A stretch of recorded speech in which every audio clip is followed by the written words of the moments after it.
gentleman from the 46, Delegate Honaker is recognized.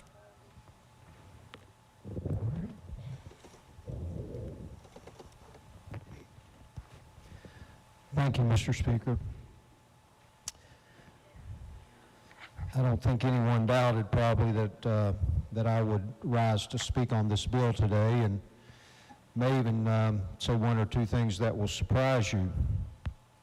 I know there are veterans in our group. We have a Veterans Caucus this year, and I guess we're the ones most identified as the experts. We've heard the testimony of the professor from Marshall, who is a Marine. By the way, we don't say former Marine. There's no such thing. Once a Marine, always a Marine. And I've actually had some conversation with that gentleman since he appeared here and testified before Judiciary.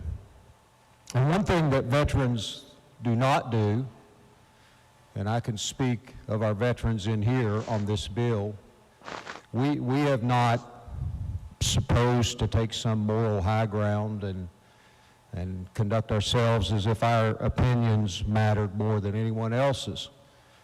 Whether we're talking about veterans or patriotism or any of the issues, and I'm appreciative of that because that's not why we served.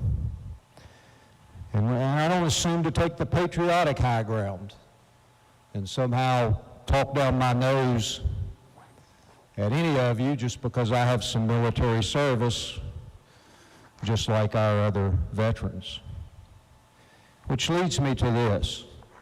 As a law enforcement officer, as a retired law enforcement officer, I don't want anything I say today to come across like I'm lecturing you, because I'm not. I care too much about you. And I do respect how different we feel on this. It seems like we have adamantly against, adamantly for, and a very small group in the middle that just aren't sure, because I've talked to a couple of you. I love it that I'm this far along and my campaign mantra of freedom first is still resonating in the chamber with my friend, the minority leader. Those signs were apparently very effective. I've had to be courageous in my life. I've had to be brave. But I can really stand here today and tell you, I don't for 1 second consider myself any more brave or any more courageous than the person in here who has wrestled your way out of the shackles of systemic poverty. I don't think I'm any more courageous or any more brave than that person under the sound of my voice that you have managed to crawl up out of that dark hole of addiction. If you're sitting in here today and you have fought and battled cancer, I have greater respect for you than you could ever imagine. I know that courage comes in a lot of different ways. But when I think about this issue, I want the record to be clear. We are all equal here. So as I do begin to talk about the law enforcement side, it's not to do so in a condescending way, and it may even surprise you to know we probably agree on some of the concerns with this bill.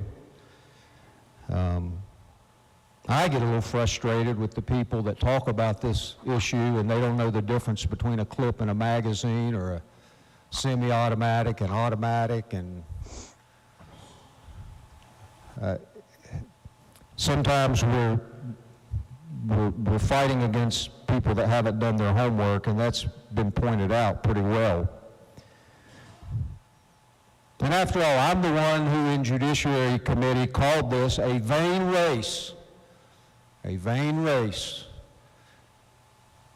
to the I told you so trophy. Because that's how it's going to turn out either way. I mean, there's only three things that can happen. We can pass this, and all of a sudden the world becomes puppy dogs and lollipops, and we all fall in love with each other and nothing ever happens. But I hate to tell you, that's not likely. So what really the two options are is it passes and there's a spike in suicides with firearms, or there's an accidental discharge and somebody, God forbid, would be injured or killed, and then that side will say, see, we told you so. But on the other side, God forbid,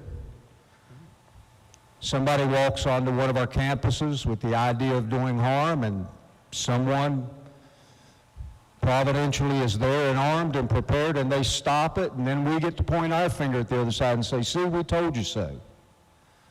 But either way, that's probably where we're headed in all of this. That's just the way it is. And what makes this issue even more weighty for me is this isn't just a policy issue, even though it is a policy issue. What makes it even more weighty is it is in fact a constitutional issue. We cannot escape that. I have raised my right hand and swore to uphold the Constitution 4 times in my life, to become a Marine, to become a trooper, to become the Director of Homeland Security in Greenbrier County, and to become a delegate for the state of West Virginia. 4 times. If I have to do it a 5th time, I will. So I've been trying to make that case that sometimes it's not even about how I feel as much as what I've sworn to do. And in the Judiciary Committee, I spoke on this bill, and I did relive only a few of the sights and the sounds of what I experienced on April 16th, 2007. It was ugly. Absolutely ugly. It was disturbing, it was horrific, and it was sad.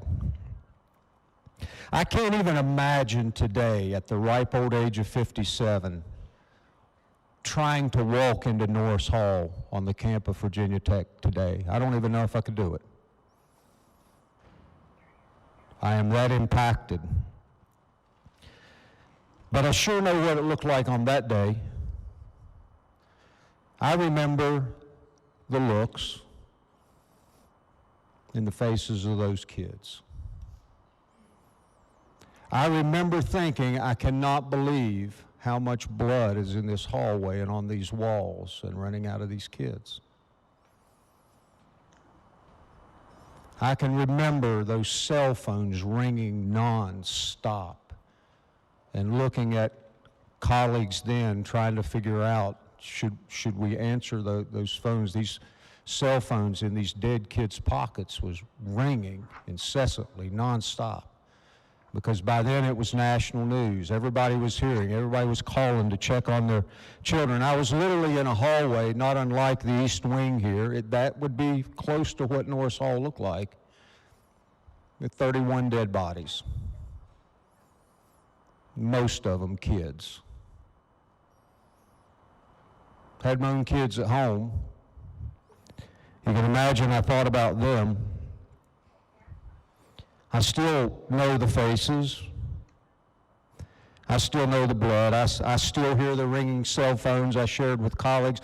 I could go to Kroger tonight to get a gallon of milk and somebody down the aisle have one of those same ringtones, and it just almost makes me drop my head right there in the middle of Kroger,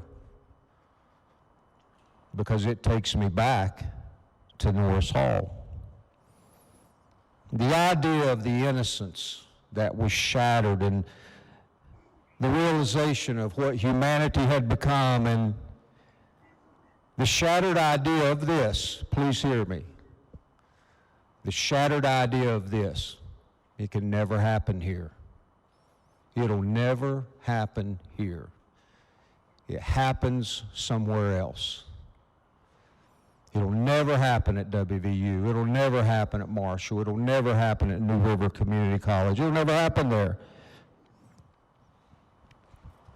Once the chaos was to whatever degree the chaos could begin to settle, I found myself standing in a command center about a third the size of this room, and one of the first things that happened, I hadn't walked in the room, I could not have possibly been in that room more than 2 minutes when somebody hands me a cell phone and says, "Mike, we don't know what to say. This is so-and-so's parents."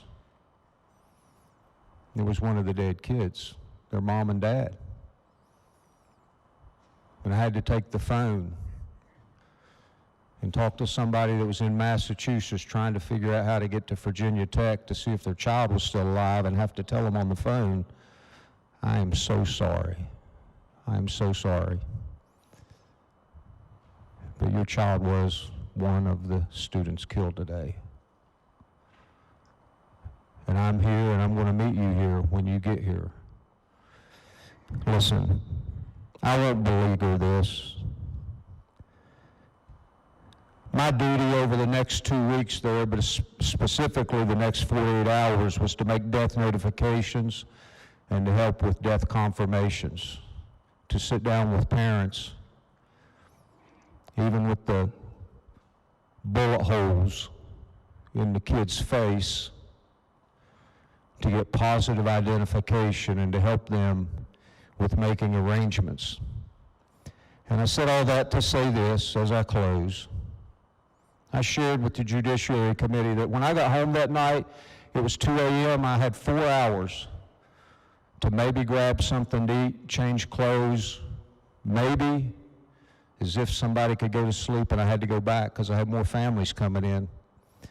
My wife was waiting at the door. My kids had already went to bed. And how many of you know that I went into my kids' rooms, one was in grade school and one middle school at the time, and I hugged them a lot tighter, even though they were asleep, than probably I ever had before in my life. My wife followed me to the bedroom, and I sat on the foot of the bed, and she said, "What can I do for you?" I said, "You can get me some Windex and some paper towels because I've got to get these kids' blood off my shoes." And like a dutiful wife, she walked into the kitchen, she comes back with a wad of paper towels and the Windex, and I start spraying it. And those paper towels went from white to red very quickly. And oddly enough, I sit there and held those balled up paper towels, and I looked at her and I said, I don't even know if I can throw these away. I feel like I'm throwing a part of these kids away. After all, the Bible says the life is in the blood. And here I am with wads of paper towels. So I will close with this. There's a reason I feel strongly about this issue. There is a reason that I don't want to interfere with someone else's ability to defend themselves if they feel like they need to defend themselves. We are not, you'll hear some of the rhetoric here is we're going to give guns to college students. No, we're not. It's a free country. We're not giving them to anybody. Say, we're going to put guns on college campuses. No, we're not. We're just going to tell free, law-abiding American citizens they have a second constitutional right to carry a firearm if they want. Please hear me.